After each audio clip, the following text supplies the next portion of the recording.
Hi అండి, welcome to మాయ రుచులు. ఈరోజు రెసిపీ వచ్చేసి ఎంతో టేస్టీగా ఉండే గోంగూర చికెన్ కర్రీ అండి. చూస్తుంటేనే నోరూరిపోతుంది కదా. ఒక్క ముక్క తింటుంటే పుల్ల పుల్లగా కారం కారంగా ఎంతో రుచిగా ఉంటుంది. రైస్లోకైనా చపాతీలోకైనా సూపర్గా ఉంటుంది. బిర్యానీలోకైనా అదిరిపోతుందండి. ఈ రెసిపీ ఒకసారి చేశారంటే మళ్ళీ మళ్ళీ చేస్తారు, అంత రుచిగా ఉంటుంది. ఇంకెందుకు ఆలస్యం, ఈ రెసిపీ ఎలా చేసుకోవాలో ఇప్పుడు వీడియోలోకి వెళ్ళిపోదాం. ముందుగా 2 కట్టలు గోంగూరను తీసుకొని ఒలుచుకొని శుభ్రంగా కడిగి ఇలా గిన్నెలో వేసుకోవాలి. దీనిలోకి 2 పచ్చిమిర్చి కట్ చేసుకొని వేసుకోవాలి, 1 ఉల్లిపాయ కట్ చేసుకొని వేసుకోవాలండి. వేసుకొని దీనిలోకి టమోటా కూడా ఒకటి కట్ చేసుకొని వేసుకొని 1 గిద్ద వాటర్ పోసుకోవాలి. 1/2 టీ స్పూన్ పసుపు, 1 టీ స్పూన్ కారం,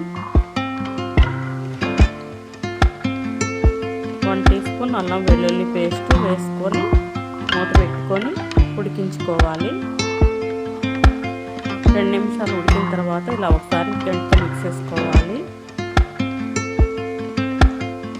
ఇలా మిక్స్ చేసుకొని మళ్ళీ మూత పెట్టుకొని ఉడికించుకోవాలి. ఈలోపు ఇప్పుడు స్టవ్ మీద ఒక కళాయి పెట్టుకొని దానిలోకి 3 టేబుల్ స్పూన్ ఆయిల్ వేసుకోవాలి. ఆయిల్ హీట్ అయ్యాక 2 ఉల్లిపాయలు కట్ చేసుకొని వేసుకోవాలండి. ఇలా గంటతో మిక్స్ చేసుకుంటూ ఫ్రై చేసుకోవాలి. దీనిలోకి 2 పచ్చిమిర్చి కట్ చేసుకొని వేసుకోవాలి. వేసుకొని మళ్ళీ గంటతో మిక్స్ చేసుకుంటూ ఫ్రై చేసుకోవాలి. లైట్ గోల్డెన్ కలర్ వచ్చేదాకా ఫ్రై చేసుకోవాలండి. దీనిలోకి ఇప్పుడు చికెన్ వేసుకుంటున్నాను. 4-5 సార్లు బాగా కడిగి ఇలా వేసుకోవాలండి. 3/4 కేజీ చికెన్ తీసుకున్నాను. ఇప్పుడు గంటతో బాగా మిక్స్ చేసుకోవాలి.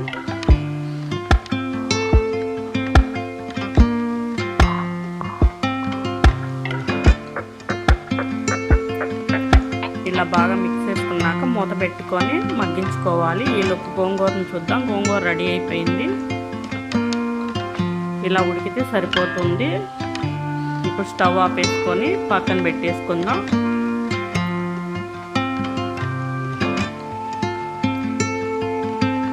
ఇప్పుడు చికెన్లోకి 1/2 టీ స్పూన్ పసుపు, 1 టీ స్పూన్ ఉప్పు వేసుకొని గంటతో బాగా మిక్స్ చేసుకోవాలండి.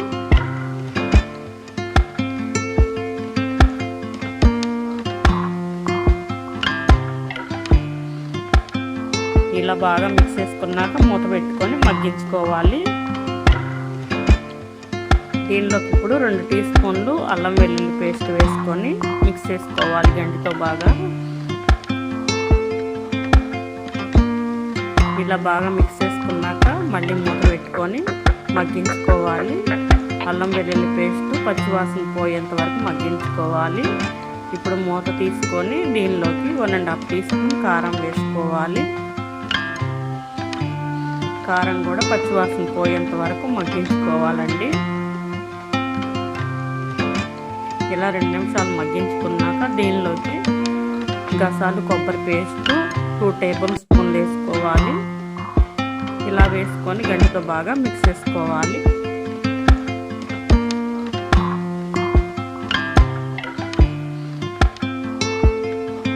ఇలా బాగా మిక్స్ చేసుకున్నాక మూత పెట్టుకొని మళ్ళీ మగ్గించుకోవాలి. మనం వేసిన మసాలాలన్నీ ముక్కలకు బాగా పట్టేదాకా మగ్గించుకోవాలి. ఇప్పుడు మూత తీసి ఒకసారి బాగా మిక్స్ చేసుకోవాలి. ఇలా మిక్స్ చేసుకొని వాటర్ పోసుకుందాం. ముక్కలు బాగా మునిగేంత వరకు వాటర్ పోసుకోవాలి. వాటర్ పోసుకొని దీనిలోకి 1 టీ స్పూన్ ఉప్పు వేసుకోవాలి. ఉప్పు వేసుకొని గంటతో బాగా మిక్స్ చేసుకోవాలి. ఇందాక 1 టీ స్పూన్ ఉప్పు వేసుకున్నాం. ఇప్పుడు 1 టీ స్పూన్ 2 టీ స్పూన్లు వేసుకున్నానండి. ఇప్పుడు మూత పెట్టుకొని ఉడికించుకోవాలి. ఈలోపు గోంగూరని ఇలా మ్యాష్ చేసుకోవాలి.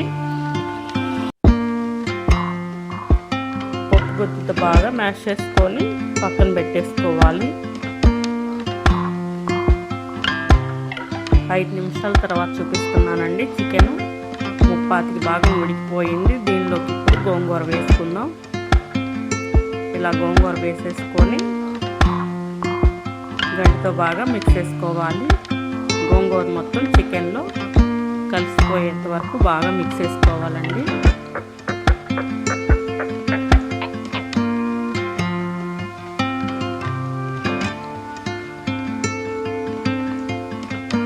ఇలా బాగా మిక్స్ చేసుకొని మూత పెట్టుకొని మళ్ళీ ఉడికించుకుందాం. 2 నిమిషాల తర్వాత మూత తీసి చూపిస్తున్నాను. దీనిలోకి ఇప్పుడు 1/2 టీ స్పూన్ జీలకర్ర, 1 టీ స్పూన్ ధనియాల పొడి ఇలా వేసుకొని గంటతో మళ్ళీ మిక్స్ చేసుకొని కొత్తిమీర కూడా వేసుకొని సర్వ్ చేసుకుంటే ఎంతో రుచిగా ఉండే గోంగూర చికెన్ కర్రీ రెడీ అయిపోయిందండి. మీరు కూడా ఒకసారి ట్రై చేసి మీకు ఎలా వచ్చిందో కామెంట్ రూపంలో తెలియజేయండి. మా ఛానల్ని like and share and subscribe చేసుకోండి. మీ ఫ్రెండ్స్కి, మీ ఫ్యామిలీ మెంబర్స్కి షేర్ చేయండి. Thank you for watching.